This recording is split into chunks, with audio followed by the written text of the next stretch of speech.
So let me explain to you that Maze is a career coach at ECC. They have two master's degrees, one in English, another in linguistics, teaching English to speakers of other languages. She comes with a decade of teaching adult ESOL and a lifelong love of theater performance, games, and gamification. She sees the interview as a type of performance and specializes in utilizing theater techniques to improve speaking skills and to build confidence so that their clients will shine in the performance of the interview. And let me add to that, we've had several job seekers who've gone through Launchpad Job Club who have taken this downtime from their work to do improv, to join an improv group in the hopes that it would help them think more quickly on the spot when they're in interviews. And some of the most introverted people that I have ever known have bloomed when they've done improv, that they had this natural gift. And I encourage you, I think that that's part of maybe what she's going to be talking about, but we'll see. We'll see. No PowerPoint slides, just enjoy. Let's give a warm welcome to Maze. Hey, y'all. Hey, so yes, now you know all about me. I don't know. I was so just, as we do our tell me about yourself, I do have a master's in English and a master's in linguistics, ESL, a decade of teaching adults how to speak English. I've been doing theater pretty much my whole life, from middle school and high school plays on through college productions. I've done traditional theater. I've done musical theater. I've done guerrilla street activism theater. I've done burlesque and drag. I've done all these things. And so obviously my job now is I'm a career coach. It just made sense, right? With that background, why wouldn't I be a career coach? The most obvious thing in the world. When people do hear about my background, they're often like, "Why? You're a what? You're a career coach?" But the career coaching life, I didn't choose it. It chose me. Basically, it's something that I kind of fell into, but that I have found what I love about it is that I'm really able to use the skills that I learned as an ESL teacher, helping people learn how to express themselves, how in reading, writing, listening, and speaking. And a lot of the things that I love about theater that I also take and use, because like Kathy said, the interview really is a performance. Now, does that mean that you should be fake the whole time and memorize a script and perform that script? Absolutely not. It's more like Kathy said, it is more of an improvisation performance. Now, I know most of you are probably like, my number one fear is public speaking. I have never been on a stage. Improv is terrible. I would never do it. And I'm not asking you to literally actually do improv. What I'm going to do is help you not have to actually do the real thing unless you'd like to, because it is super fun. And like Kathy mentioned, a lot of people come out of their shell with that. I also found that as an ESL teacher, when I would work with my students who couldn't even speak English, when I put them in improv games and activities, it helped them to learn how to express themselves more clearly, because they were able to have the structure of improv to get those ideas out. So improv is for everyone. It doesn't mean that you have to go do it on a stage in front of a bunch of people. You can do it with your friends in a class, in a small setting. Throw a party, bring out some improv games, and I promise you, it's like karaoke. You don't have to be professional level. You just have to be willing to relax and have some fun.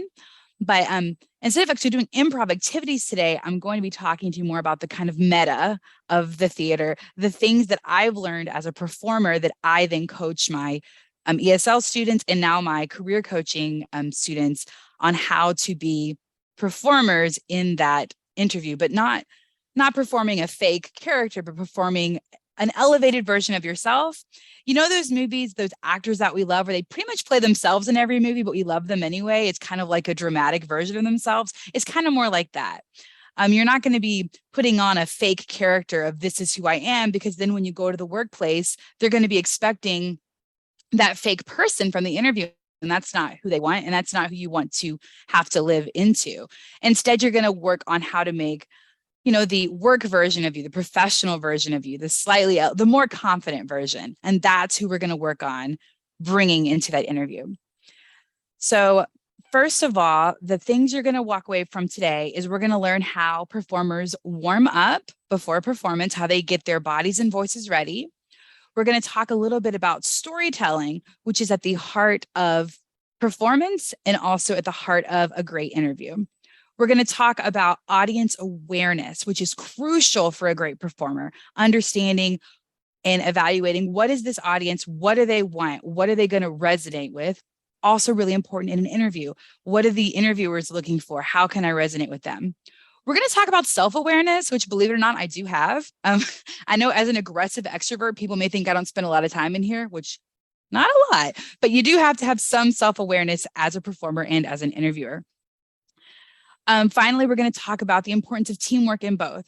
I know that an interview can feel like a solo situation, just like a one-man show, but even in a one-man show, you've got a team. You've got coaches, directors, you've got a whole production team around you. So in an interview and in a performance, you do have your team, which I know y'all all definitely have a team right here at Launchpad, and we're going to talk about how important that is.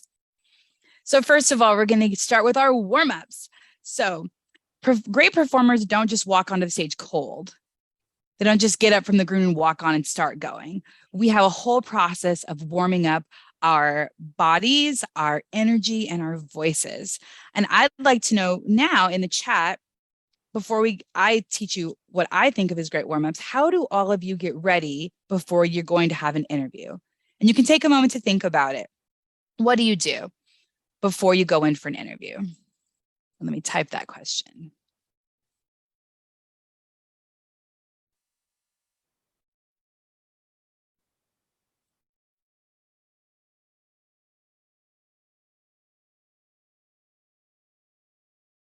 Clear your throat. All right. That's fair. Anyone else? What do you do to get ready for an interview? A big smile is a huge one. That is a really great strategy. And I love when I work with my students talking about how even if it's a phone interview, people will be able to hear your smile through the phone. And I'll actually cover up my camera and speak with no smile and with a smile, and they can always tell the difference. So a smile is a great tip. And if I'm looking over, it's because I have another screen over here with the chat on it. So a checklist that you fill out so you know where you're going, what you're speaking to with, what's the job description, the questions for the interview. Great. So preparing yourself, kind of reviewing your materials, breathe and relax, meditation, resume on the screen. Great. Awesome. So we already have a lot of great strategies here. So I would definitely say that when I'm preparing for an interview, the first thing I have to think about is what energy am I bringing to this interview?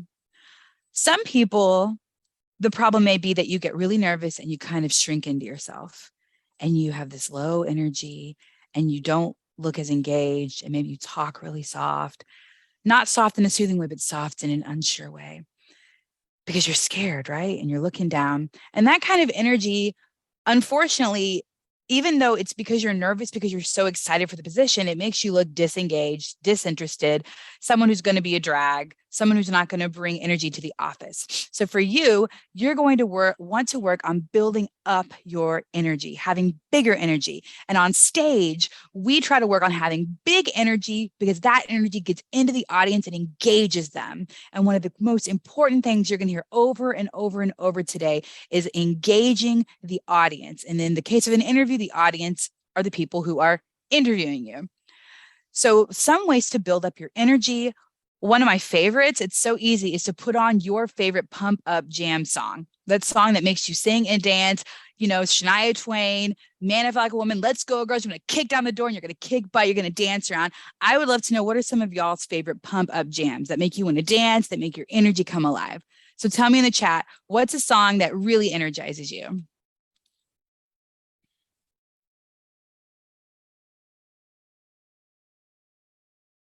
Girl on Fire is a great one. Happy, yes, absolutely. So if you're needing to build your energy before you turn that webcam on for that interview, while you're sitting in your car in the parking lot, put on that power song, put on Roar, put on Happy, put on Man I Feel Like a Woman, put on It's Raining Men, whatever it is, put it on and dance.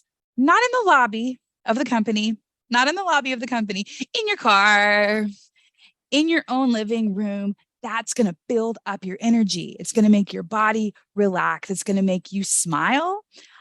Bonus if you can do it in front of a mirror, because then you're going to laugh at yourself, which is going to make you feel more relaxed and smile. Laugh at yourself in a fun way, not in like a demeaning way, but like in a, yeah, I'm being ridiculous, but I am getting my power. So that's one way that in theater we also warm up, is putting on a song that helps us to build the energy. Another way that we can build our energy is through, someone mentioned that they do some stretches and movements. So moving around, maybe doing some jumping jacks, fast walking, but these things that are building the energy in your body, because that energy that you build is going to push out into your audience and engage them. It's going to make them feel more energized. You don't know how long those interviewers have been doing interviews all day. You don't know, you might be the first interview, you might be the 12th. This week, this day, when I interviewed you for this job, I was the last slot on Friday evening, and they told me they had had a solid week of interviews and they were exhausted. But I came on the screen, and I remember later the director said that like she felt like she had taken some kind of pill, like, because I woke her up because she had been so tired. Like, I cannot believe I have to do another one of these. You don't want to be another one of those. You want to be one that immediately brings that energy, so they're excited to talk with you. And yes, even you who feel like you can't have big energy, if you build your energy by dancing and singing and moving before you get in there, that's going to come out of you.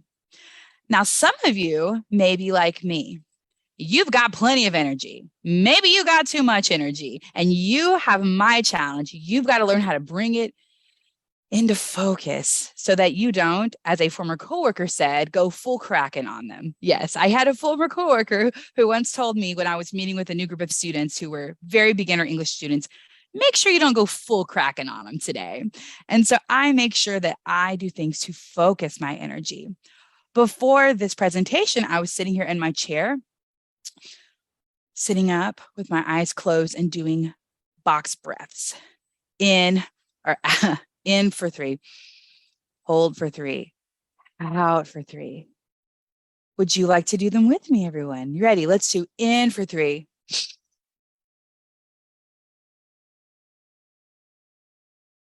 Out for 3.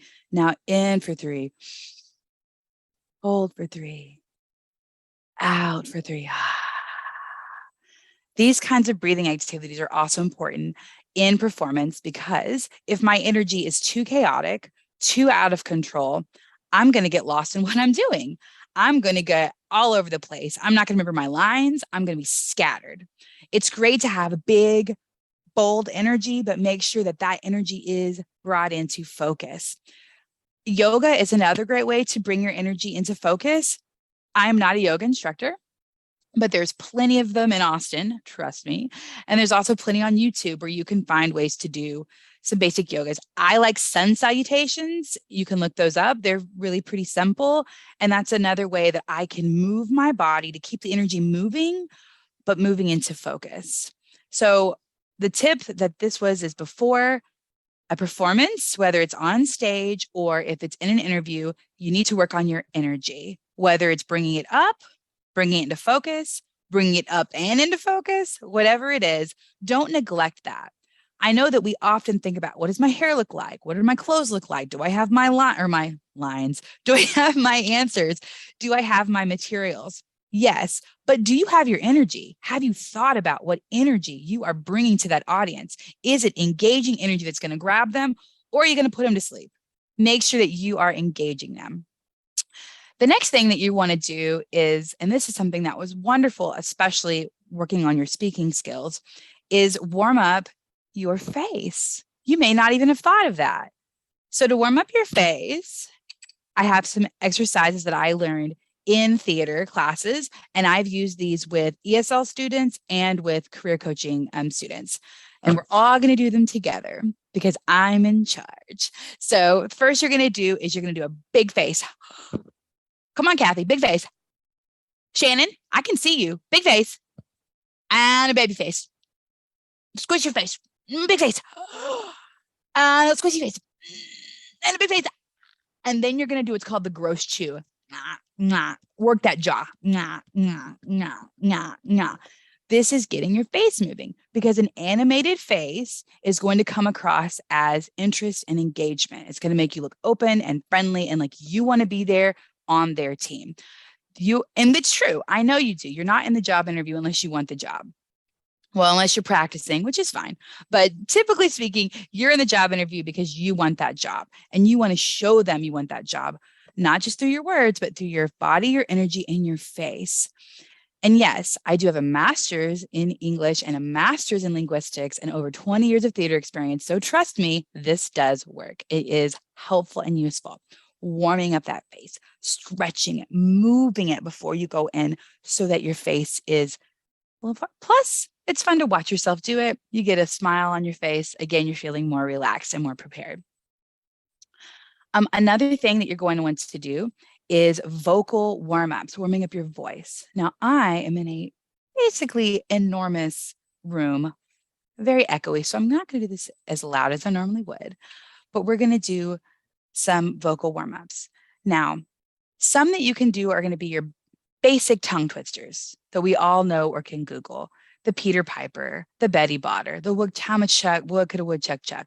You can look those up. But some others that I have that came specifically from theater are these phrases that really help you to hit all of your what's called points of articulation.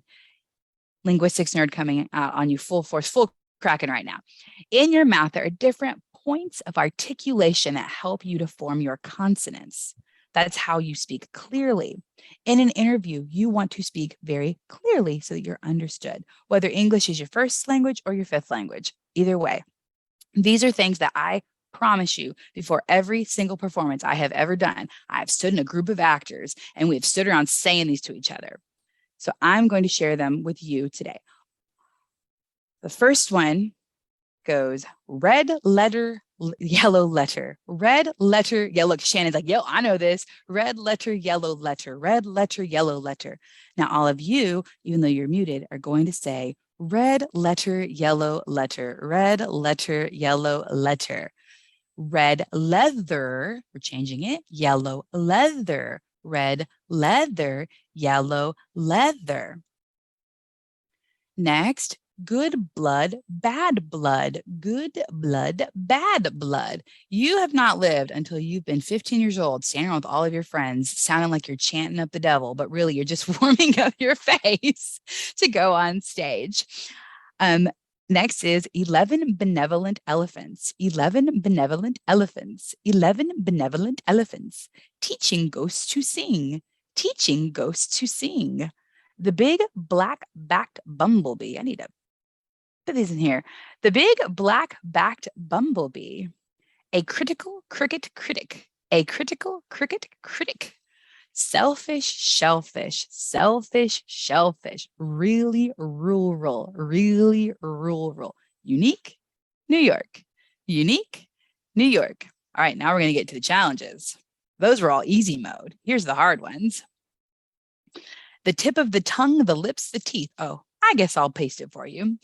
The tip of the tongue, the lips, the teeth. The tip of the tongue, the lips, the teeth. By the way, that one can be really, really funny depending on what language the person saying it comes from. I've heard that go many, many different ways, including the tip of the thong, the lips, the teats. We work on that one together. But we're doing the tip of the tongue, the lips, the teeth. Next, to titillate your taste buds, you've got these tasty tidbits. To titillate your taste buds, we've got these tasty tidbits. And finally, toy boat, toy boat, toy boat, toy boat.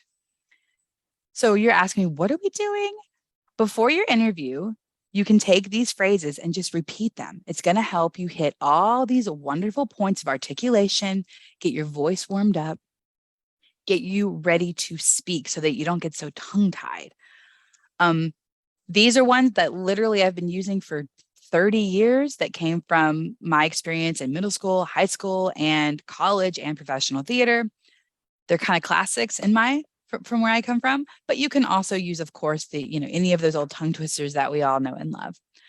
But this is a way that you can prepare both for a performance on stage and in front of an interviewer, to get your mouth moving so that you are ready to perform. So these are the warm-ups that we do. We warm up our energy in general, either bringing it up or into focus. We focus on our face because most of the performance is in the face, stretching your face, moving your face, looking at your face. And then we exercise our voice and our mouth. Because, yeah, and I also can give you at the end, I'll put a link so that you can see the document that I'm actually working off of with the warm-ups. So these are ways you can warm up your voice, warm up your face so that when you go into that interview, you are speaking clearly and confidently. All right, so the next thing I want to talk about, a connection that we have between interviewing and performing, is storytelling. Maybe you don't think of an interview as a storytelling performance, but that is what it is at best. Why stories? What do you mean? So I've seen the TED Talks. I've read the papers. I'm not that scientist. So I'm going to give you the little sum up of it. Stories engage many parts of the brain, way more than a general statement, which leads to a deeper sense of emotional engagement in what is happening. One important part of being a great interviewer is being memorable. You're not just candidate number 4. You are Kathy frickin' Lansford, and they're not going to forget you because you told some great stories. You made yourself a person. Think about all the people that they're interviewing. All these faces blur. And when you're giving very general answers of, well, I like to work on teams because I like people. Okay, so said 12 other people today. I'm not going to remember that. Oh, I'm a great problem solver. And the way I do it is I gather all the evidence and make a plan. Okay, like everybody else in the whole world. Like, that's not telling me anything. You want to have a specific story because that is going to activate their imagination and they're going to start seeing you, Kathy, you, Shannon, you, Randy, as a person who is real, who exists in their workplace. It's going to make them connect with you and they're going to remember that story that you told, because think about in human history, how much storytelling has been critical, passing down stories. How many religions are based on stories told throughout generations, passed down and down and down? How much literature has come down through the ages, actual stories told down and down and down. For whatever reason, we human beings really connect with stories. That's why we love theater and movies, because we love to be told these stories. And a lot of them are the same story with just a little bit of a different window dressing that we're telling over and over and over again. And that's okay. I'm not saying you got to write a whole fresh new original story, but you do want to connect with them with a story. So I'm going to assume that at Job Club, many of you are already familiar with the concept of star stories. Can I hear in the chat, has anyone never heard of a star story? And it's okay if you haven't. I'm happy to go over it briefly. So has anyone never heard of a star story? If you have heard of one, I want an emoji that shows how you feel about them. If you've never heard about them, give me like a question mark or a confession that, this is your first time in. All right, so we've got some newbies who have not heard of Star Stories. Great. I'm going to earn my money today because Star Stories changed my life when it came to interviewing, for sure. But before we get into Star Stories, I want to tell you a little bit about the connection with theater and Star Stories. So part of my theater background is I did what's called burlesque. Have you all heard of burlesque? Burlesque is a kind of performing that's really a satirical performance. Oftentimes at its highest form, it's commenting on social norms and values. It's got sparkles, it's got feathers. It's classy stripping. I'll be real. It's classy stripping with a story. So when I was in a burlesque troupe, we could have a performance where, you got a pretty outfit on and a cool song and you do a dance, and that's fun. But the best performances that we had were those that told a story. That within the dancing, within the music, there was a story. And one of my most loved performances that I gave, that I got booked on over and over again, was a 2-minute song. Not an 8-minute song, a 2-minute song I did where I was a bumblebee in a bumblebee costume. And I had a big flower on the stage and I would dance. And the song was That one, the birds and the bees and the flowers and the trees and the moon up, right? Old song.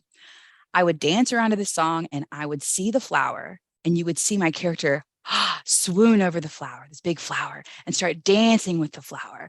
And then have a little amorous interaction with the flower all around, stripping down to different layers of costume. And then finally at the end, I would take a honey bucket, pretend like a bee to throw up in the honey bucket, and then throw glitter all over the audience.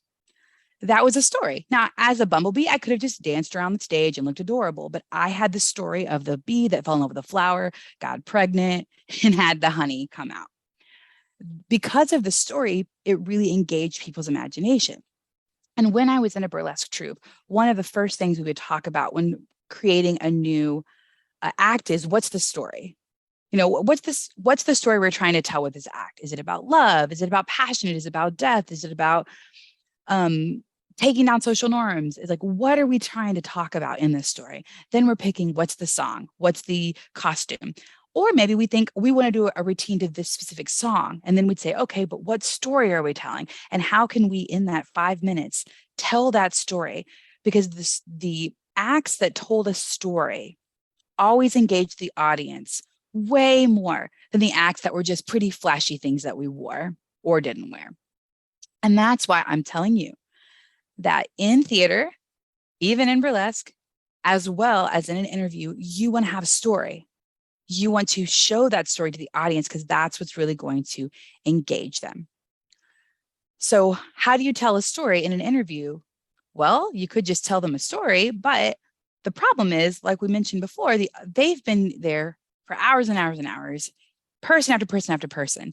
And if you're like me, and when you tell stories, you start talking and getting excited and go off and wander off and move around and all this, and suddenly they're lost. They've got lost in your story. You're lost. What am I even talking about?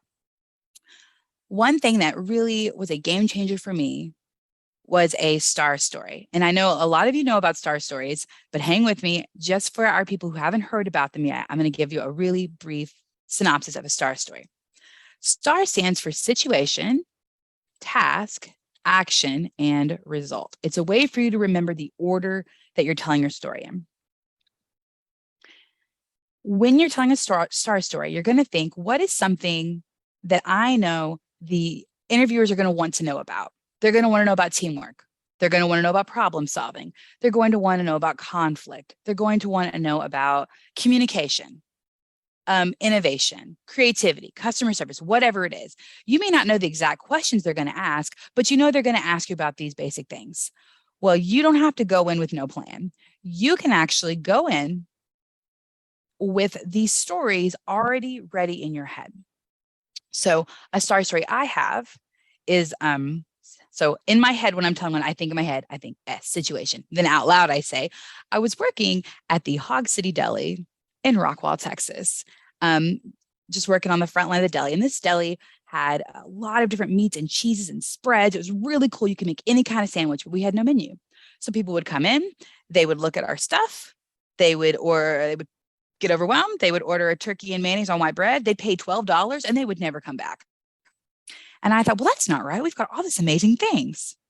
So task, what was my job? In my head, I'm thinking task, but out loud I say, well, part of my job was to make the sandwiches. And so I thought, maybe I'll make a menu of different combinations of sandwiches and materials. I'll give them fun names. So I did that on my own, gave it to my manager and said, what do you think? So that was my action. What I did was I made a menu. Now I could stop there. I worked at the deli. We had all these different spreads and cheeses. People didn't really understand. They'd get overwhelmed. So I made a menu. I could think that you understand what the outcome was implied, but better is not to forget to give the R, the result. As a result, people came in, they saw my menu, they'd order the Lola granola or the strawberry swing or the strawberry fields forever. They would have my fun sandwiches. They could alter them if they wanted to, I guess. They would pay their $12. They would love it. And they would come back over and over again for my fun sandwiches. My manager was super happy. My customers were happy. And I was happy as well. Result. So that's a star story. What it shows is, well, what do you guys think in the chat? What skills did I demonstrate to an employer with that story? innovation. Yes. Anybody else? Any skills at all? Creativity, customer service, right? Because I identify a problem solving, a lot of different skills. Increase sales, yes. So one thing that people tell me is, well, I don't have any star stories. I've never done anything amazing. I mean, really think about what I did. I was a minimum wage worker at a deli, and I just got bored one day and made a menu of funny sandwiches. And it made a huge impact on my team and on my customers. So I promise you, at some point in your career, you have done something. And it may have seemed small at the time because you were bored on a Saturday. So you wrote a funny menu and it changed the way everything worked. But those little stories, when I told that story, you really got a lot of things out of that. And it shows who I show up as in the workplace. It shows that I'm creative, that I'm funny, right? I'm silly, that I care about my customers, that I want to make things better, that I go above and beyond, that I take initiative, even though all I did was make a menu about sandwiches. So you want to think of those stories. Now, if someone asked me the question, like, tell about how you tell about customer service, I might say, well, I really like customers and I always try to help them happy. I make them happy, and I'm really nice to them and I do what I can. Well, that's a really general answer. It's true. But the story about the time I made the menu with the sandwiches shows that, right? It shows that I go above and beyond, that I care, that I'm all these things. If I just tell them the general thing, how many people tell that? If I tell them my sandwich story, I'm probably the only one with that story, and that's going to stick in their mind. One of my favorite stories, I had a student that we worked together with that he came up with, was about when he worked for TechStock and he won third place in the dump truck rodeo his first year working for TechStock. And I was like, the what? The what? And the story is like kind of silly, but I was like, you have to find a way to tell that story because they're never going to forget the dump truck rodeo guy. Like, if nothing else, you're going to stick in their head and they're going to be talking about you and you want them to remember you. And so he did. He found a way to talk about the dump truck rodeo, and he actually was the one selected for the internship. He's currently at an internship level, but we have a big apprenticeship program, and he was selected for the apprenticeship. And he tells me, I swear, part of it was the dump truck rodeo because I could see in their faces how excited they were. And I was like, I told you, that's a great story. So find some story about yourself that shows who you are, who you show up as, and will make you more memorable. Another tip on the storytelling and preparing is, and many of you, I hope, know this, is you don't have to go in with no idea what they're going to ask you. Glassdoor.com, as well as other websites, have huge stories of questions that people have submitted that they were actually asked in a job interview. Actors, even improv actors, and I promise you this from experience, they do not go in unprepared. They rehearse, they practice, they prepare. And you, when you go in for the performance of the interview, also need to prepare, to practice. Do not go in with no preparation, or you're going to not have as great of a performance as you could have. I'm not going to say you're going to fall on your face, because I'm sure many of you have done great on interviews you didn't prepare for. But I promise you, you will have a better performance if you are prepared, even in improv. Glassdoor.com is a great resource to look up questions you're going to be asked. The next thing that is important, and we've already touched on this a little bit throughout this discussion, or I guess lecture, is audience awareness. Who is the audience?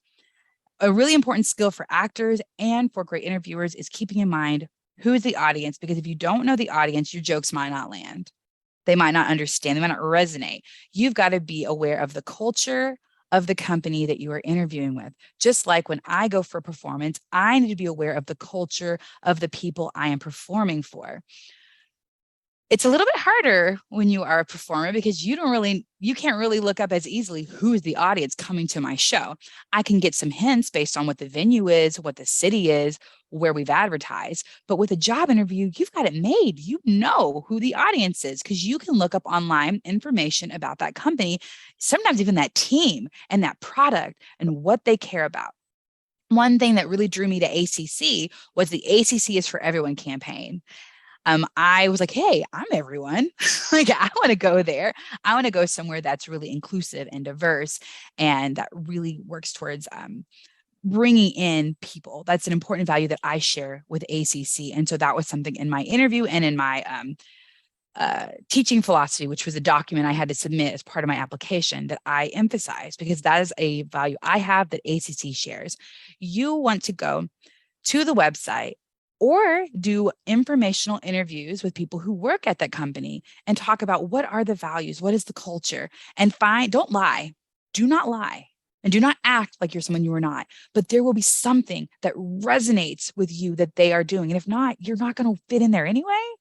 So make sure you're interviewing at places that have some shared values that resonate with you. That audience awareness is so important. Also, like I mentioned before, oftentimes interviewers have been sitting through interview after interview after interview, and they are tired. Having your answers ready and concise and organized and prepared is going to help you respect their time and their energy. And it's going to make a difference for them because they're going to remember what you said and how you brought your A game and did not talk in circles. Ask me how I know. I've been the one talking in circles and I've been the one who was prepared. I felt better and I got the job when I was ready. Another part of being a great interviewer and being a great performer is self-awareness. So not just who's the audience, but also what's happening here. In live theater, you don't put on your character when you walk on the stage. You put on your character what's called in the wings, so out of sight of the audience. To do that for an interview, you want to make sure that before you are in front of them, you are already getting yourself ready. You are in that mindset. You've done your warm-ups. And I know none of you would do this, but as you walk into the building, you are kind and respectful to everyone that you see. You are not dismissive of the receptionists or the secretaries. You don't act ugly to anyone. And I know you wouldn't, but the thing is, sometimes when we're nervous, we're not our best selves, right? We're not. Sometimes when we're anxious and we're nervous, we don't realize that we're being short with someone. We don't realize that we're not giving our smile to everyone. And so I'm not saying that you would do this because you're a bad person or you're mean, but literally because you're nervous, because you need this job, you may not be your best self. And remember, all parts of that company are part of the performance, including the emails before you get there, including the phone calls before you get there, including the LinkedIn conversations. All of this is part of the performance. And you want to be ready from the wings in so that you are showing them the great performance of who you're going to be there in their workplace. So the next point we're going to talk about is, as I mentioned at the beginning, that even in a one-man show, theater is teamwork. It is not a solo endeavor, and certainly not when you're doing improvisation and you're doing burlesque and you're doing group shows. It's teamwork. You are all in an advantage because you've got a great team already right here. You've got people who got your back, who will practice with you, who will support you. And it's awesome. Like, you're acing it. Make sure that you utilize this network, that you ask people to help you practice your star stories. I am certain there are people here who have, if this is your first day to learn about star stories, there are people here who I have trained myself to do star stories, who have been in my class. There are people here who will help you figure out your star stories, who will help you practice saying your star stories, who will help you work on those warm-ups, who will help keep you accountable to your goals is another big part. If you have setting goals and knowing how many jobs you want to apply for, when you want to have that resume ready by, how many networking events you want to go to. If you're like me and you're an extreme extrovert, it is really hard to be only accountable to yourself because, like, it's just me, who cares? But if I have an accountability partner or a coach or a director, as you in theater have a director, I've got someone else that I'm accountable to. I've got a team that I have to report to. And so when you're on the job search, have your squad, your support team, your director, your acting coach, or someone like me, a career coach.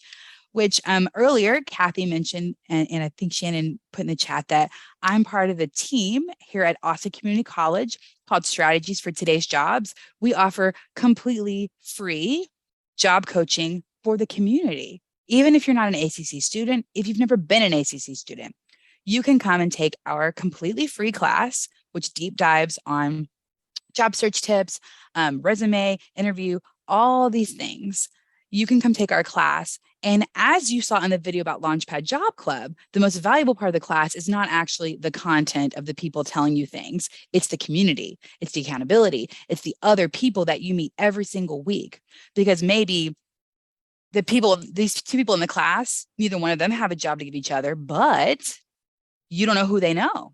For example, my partner is currently aggressively trying to hire for a back-end Python developer. I don't have a job in Python, but he does. And so as I'm talking to people and meeting people, I might mention, if I hear that they just got laid off from their tech job and they have experience in Python, I might say, please apply. My poor spouse needs some support. We need some people in there. And I can tell you how great the company is, how much he loves working there, how they're changing the world. I'm a little bit proud. I don't know if you noticed. I'm a little bit proud of my spouse who works in a renewable power, fully remote, by the way. Any of you fully remote, Python, anyone? Hit me up if you do, because we're looking to build that team. So there are other people in the class that can help to network and connect you and help you know other opportunities. And like we saw in the video, the connections that you have with other people is the most valuable aspect of that, the support team. And so, yes, this is a great support team. There are other great organizations in Austin and here at ACC that can help you, because even actors have coaches and directors and a whole team to help them do their best. You want to tap into your professional and personal network to help you get your team that's going to help keep you moving forward. And just putting austincc.edu/strategies is how you can get more information about the class that we teach and the coaching services that we offer. Once again, completely free, no strings attached, not even I thought when I got this job, is this a secret sales job? Like, am I teaching this class to try to get people to take classes at ACC? No, I couldn't even tell you what classes to take if you asked me. And I had that people ask me and I say, I have no idea. Go talk to enrollment. That's not my job. So yes, you can. Kathy, I love that. You can meet your next spouse at a job club. You never know. So yes. So one more important thing about theater is the mantra, the show must go on. In the job search, you can get discouraged. You cannot get the opportunity that you thought you should have gotten. You can mess up. You can fall on your face. You can realize there was a typo on your resume this whole time. You can show up to a job and realize you were confused about the job even was. But the show must go on. You can't just stop because you got to get a job. You got to keep moving. And the same thing in theater, whether you trip and fall in the middle of a performance. One time I was doing a show in an art gallery. I ran off the stage and jumped onto the arm of an antique couch as part of my performance, and the couch fell over and broke. And I got back up and kept dancing, did not miss a beat. The audience thought it was part of the show. It was not part of the show. I broke a couch, but you know what? Show must go on. When I was in high school, there was a scene I was doing with one of my scene partners in this play, and it was our big scene. I was so excited about it. I had worked so hard on this fight scene we were going to do. It was so exciting. I got on stage, I looked at him, and I could not remember a single one of my lines. Did I start crying and fall on the floor and give up? Nope. I looked at him. He looked at me. He could see that I didn't know what was going on. He started improving. I improv back to him. We got through that scene. Show must go on. We kept moving forward. I have been in a show where all of a sudden I feel a migraine coming on. And I'm like, oh, this is bad. Because when you're the MC of a burlesque show, there's a spotlight in your face. And one of my main migraine problems is photosensitivity. But you know what? Show must go on. I just kept pushing forward. Honestly, in a performance space, the audience can keep you moving. But you keep moving. And the same in a job search. Show must go on. You got to keep moving forward. And even if you're in an interview and you feel yourself getting caught up in an answer and they ask you something you weren't expecting and your stars went awry, you've got to remember, show must go on. Take that breath and say, you know what? I wasn't really prepared to answer that question today. Can I have a moment to think about it? Keep moving forward. I was in a job interview where I did not have any idea how to answer the question. I told them that, kept going forward with the interview, didn't let that discourage me. After the interview, I went and did some research, wrote up an email with what my answer would have been and emailed them back and said, you know, I wasn't ready to answer that question at the time, but I hate to leave anything unanswered. So I've been thinking about it. Here's an answer I had. And I sent them that answer to show them This is who I am. I'm the kind of person who's not going to let it go. Show must go on.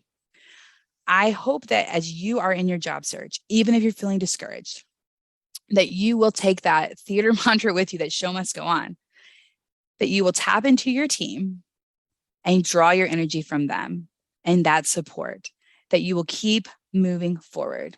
And remember that there's always another performance. Even when you mess up, you can always keep going again.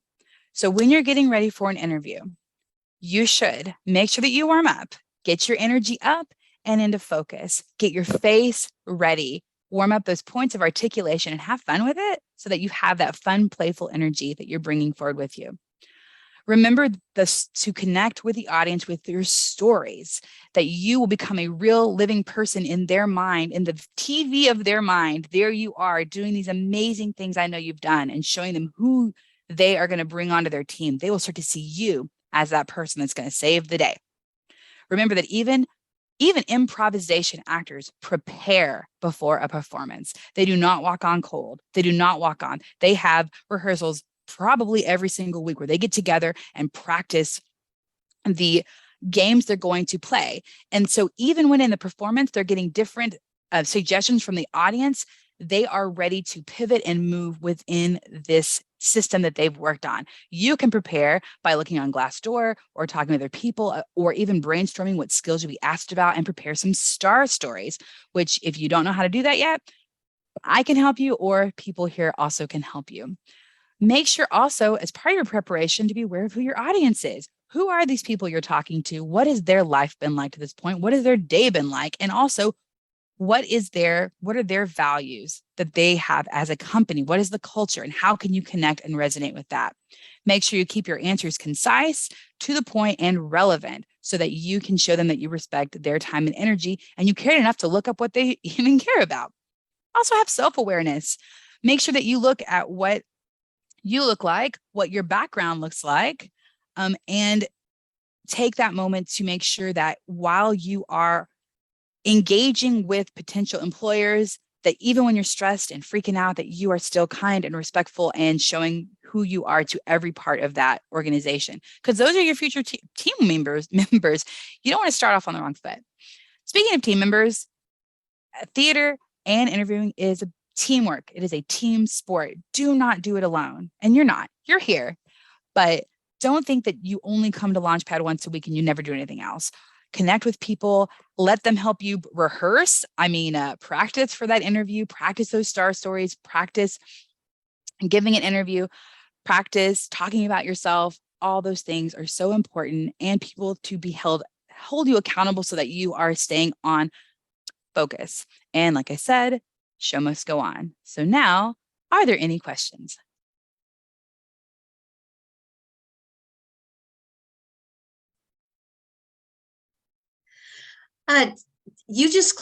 You wrapped up that presentation by going over all the points that you were trying to make during the presentation. Do you, bull cracking, that's so hilarious. I'm going to use that. You could. Do you close an interview? Do you make closing comments? What if they don't ask you? Do you have anything else you'd like to add, or they don't ask you questions? Do you proactively do that, or how do you have a method of closing the interview the same way that you do when you close a presentation? Well, there's this idea of tell them, and tell them again. So whether that's I come from an English background, like writing. So when you're doing like a persuasive paper, because an interview, remember, is a persuasive situation, you're going to tell them in your thesis statement. So like in your tell me about yourself, you introduce yourself and kind of go over your most important points. Within the interview, as they're asking you questions, you're again emphasizing those points. And then at the end with your closing statement, I would definitely emphasize the things I really want them to walk away with again. So I think that's a great, yes, I hope so. I hope to. I don't know 100% because of course we're never 100%, but in my ideal interview, I would definitely do that same parallel structure where you tell them what you're going to tell them, then you tell them that with evidence, and then you tell them again what you're going to tell them, because that's good rhetorical strategy.